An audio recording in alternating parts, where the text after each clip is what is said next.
ವಿಭಿನ್ನ ರೀತಿಯ ವಿಶೇಷ ಮಾಹಿತಿಗಾಗಿ ನಮ್ಮ ಚಾನಲನ್ನು ಸಬ್ಸ್ಕ್ರೈಬ್ ಮಾಡಿ, ಲೈಕ್ ಮಾಡಿ, ಶೇರ್ ಮಾಡಿ.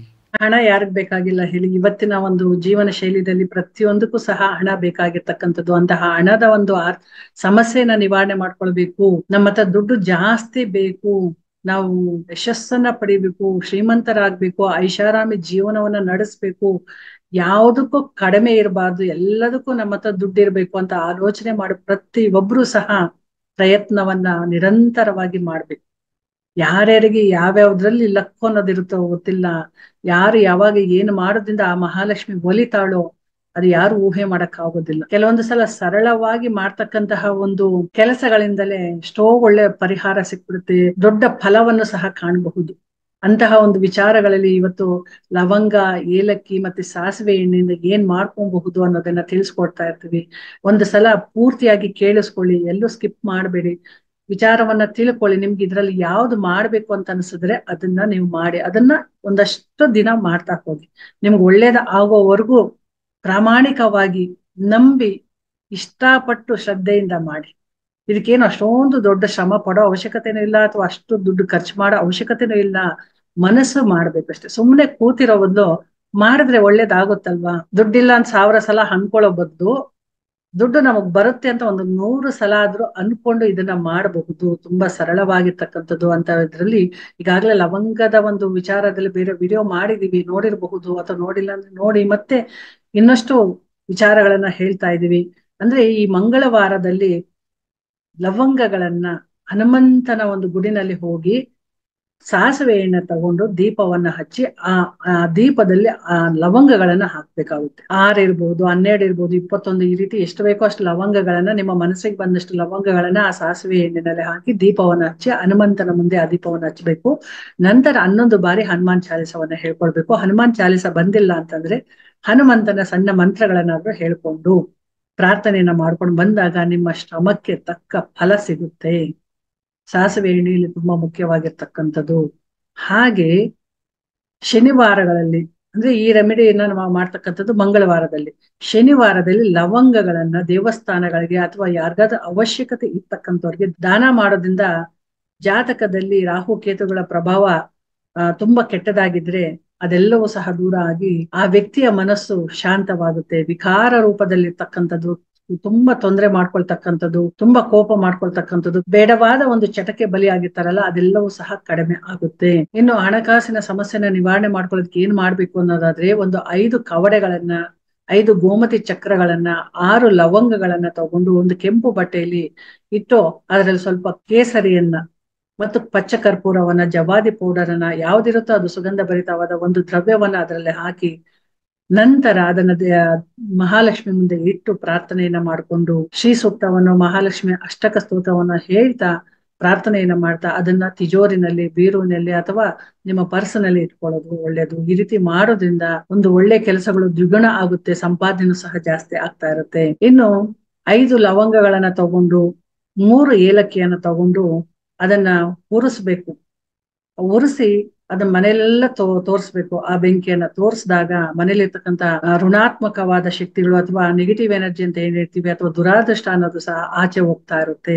ಈ ರೀತಿ ನಿಮ್ಗೆ ವಾರದಲ್ಲಿ 1 ದಿವಸ ಭಾನುವಾರಗಳಲ್ಲಿ ಇದನ್ನ ಮಾಡ್ಕೊಳ್ಳೋದ್ರಿಂದ ಎಷ್ಟೋ ಕೆಟ್ಟ ಶಕ್ತಿಗಳು ಆಚೆ ಹೋಗಿ ನಿಮ್ಮ ಮನಸ್ಸಿನಲ್ಲಿರ್ತಕ್ಕಂಥ ಕೋಪ ಆಗ್ಲಿ ಅಥವಾ ಅನುಮಾನ ಆಗ್ಲಿ ಅಥವಾ ಬೇಡವಾದ ನೆಗೆಟಿವ್ ಥಾಟ್ಸ್ ಇರ್ಬೋದು, ಅದೆಲ್ಲವೂ ಸಹ ದೂರ ಆಗುತ್ತೆ. ಆವಾಗ ಪಾಸಿಟಿವ್ ಆಗಿ ಯೋಚನೆ ಮಾಡೋ ಶಕ್ತಿ ಬರುತ್ತೆ. ಅದರಿಂದ ಹಣ ಸಂಪಾದನೆ ಮಾಡತಕ್ಕಂತಹ ಒಂದು ಯೋಗನೂ ಸಹ ಬರಕ್ಕೆ ಶುರು ಆಗುತ್ತೆ. ಇನ್ನು ಅಮಾವಾಸ್ಯೆ ಅಥವಾ ಪೌರ್ಣಿಮೆಗಳಲ್ಲಿ 11 ಅಥವಾ 21 ಲವಂಗಗಳನ್ನ ಸುಟ್ಟಾಕ್ಬೇಕು. ಕರ್ಪೂರ, ಪಚ್ಚ ಕರ್ಪೂರವನ್ನ ಹಾಕಿ ಅದನ್ನ ಸುಡಬೇಕು. ಇಲ್ಲ ಅಂದ್ರೆ ತುಪ್ಪದ ದೀಪದಲ್ಲಿ ಆ ಲವಂಗಗಳನ್ನ ಹಾಕ್ಬೇಕಾಗುತ್ತೆ. ದೇವರ ಮುಂದೆ ಅದನ್ನ ಜ್ಯೋತಿಯನ್ನ ಬೆಳಗಿಸ್ಬೇಕು. ಈ ರೀತಿ ಮಾಡಿ ಪ್ರಾರ್ಥನೆಯನ್ನ ಮಾಡ್ಬೇಕು. ಮಹಾಲಕ್ಷ್ಮಿ ಮುಂದೆ ಯಾವ ಸಮಸ್ಯೆ ಇದೆಯೋ ಅದನ್ನ ನಿವಾರಣೆ ಮಾಡ್ಬೇಕು.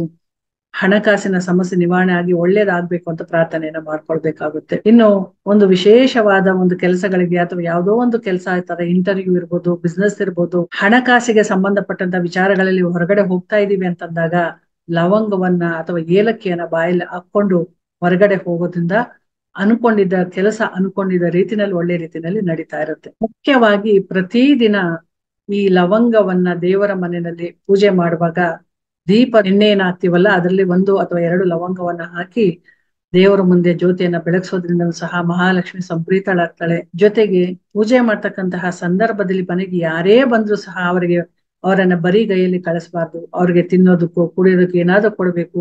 ಸುಮಂಗಲಿಯರು ಬಂದಾಗ ತಾಂಬೂಲವನ್ನ ಕೊಡ್ಬೇಕು. ಮನೆಯಲ್ಲಿ ಅಲಂಕಾರಿಕ ವಸ್ತುಗಳಿದ್ರೆ ಅದನ್ನ ಕೊಡಬಹುದು. ಜೊತೆಗೆ ಯಾರಾದ್ರೂ ಬಂದು ಅವರ ಮನೆಗೆ ಆಹ್ವಾನ ಕೊಟ್ಟು ಊಟಕ್ಕೂ ತಿಂಡಿಗೂ ಅಥವಾ ಪೂಜೆಗೂ ಅರಿಶಿನ ಕುಂಕುಮ ತಗೊಳ್ಳೋದಕ್ಕೂ ಕರೆದಾಗ ಆ ಮನೆಗೆ ಹೋಗ್ಬೇಕಾಗುತ್ತೆ. ಹೋಗಲ್ಲ ಅಂತ ಹೇಳ್ಬಾರ್ದು, ಆಗಲ್ಲ ಅಂತ ಹೇಳ್ಬಾರ್ದು. ಯಾಕಂದ್ರೆ ಅದೃಷ್ಟ ಅನ್ನೋದು ಹುಡ್ಕೊಂಡು ಬರ್ತಾ ಇರುತ್ತೆ. ಪೂಜೆ ಮಾಡುವಾಗ ಸುಮಂಗಲಿಯರು ಮನೆಗೆ ಬಂದು ಆತಿಥ್ಯವನ್ನ ಸ್ವೀಕಾರ ಮಾಡಿದ್ರೆ ಸಾಕ್ಷಾತ್ ಮಹಾಲಕ್ಷ್ಮಿ ಬಂದಂಗೆನೆ ಭಾವಿಸ್ಬೇಕಾಗುತ್ತೆ.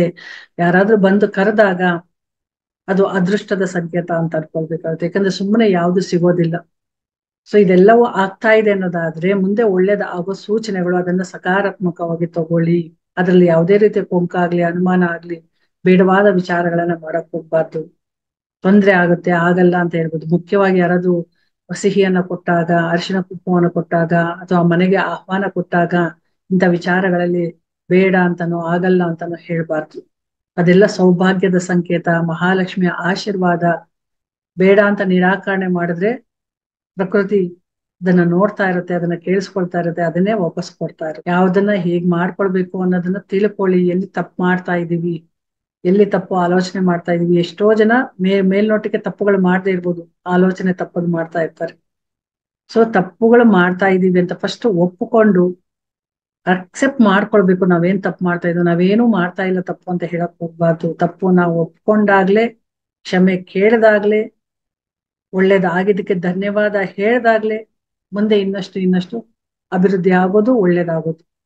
ಇಲ್ಲ ಅಂದ್ರೆ ಅದು ಅಲ್ಲಿಗೆ ನಿಂತು ಬಿಡುತ್ತೆ.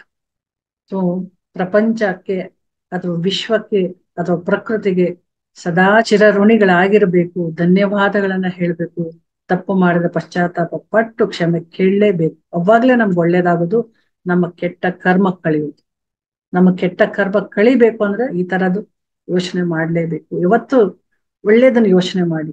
ಯಾರು ಏನ್ ಮಾಡ್ತಿದ್ದಾರೆ ಅನ್ನೋದನ್ನ ಬಿಟ್ಟು ಅವರೆಲ್ಲ ಹಾಗಿರ್ತಾರಲ್ಲ, ಹೀಗಿರ್ತಾರಲ್ಲ, ಅವ್ರು ಹಂಗ ಚೆನ್ನಾಗ್ ಬದುಕ್ತಾರಲ್ಲ, ನಮ್ಗೆ ಯಾಕೆ ಹಿಂಗೆ ನಾವ್ ಹಿಂಗ್ ಮಾಡ್ಬಿಟ್ರೆ ಆಗ್ಬಿಡುತ್ತಾ ಅನ್ನೋದಕ್ಕಿಂತ ನಾವ್ ಇದು ಮಾಡೋದ್ರಿಂದ ಒಳ್ಳೇದಾಗುತ್ತೆ ಅನ್ನೋ ಭಾವನೆಯಿಂದ ಒಳ್ಳೇದನ್ನೇ ಮಾತಾಡ್ತಾ ಇರಿ, ಒಳ್ಳೇದನ್ನೇ ಕೇಳ್ತಾ ಇರಿ, ಒಳ್ಳೇದನ್ನೇ ಮಾಡಿ ಸದಾ ನಗ್ತಾ ಇರಿ.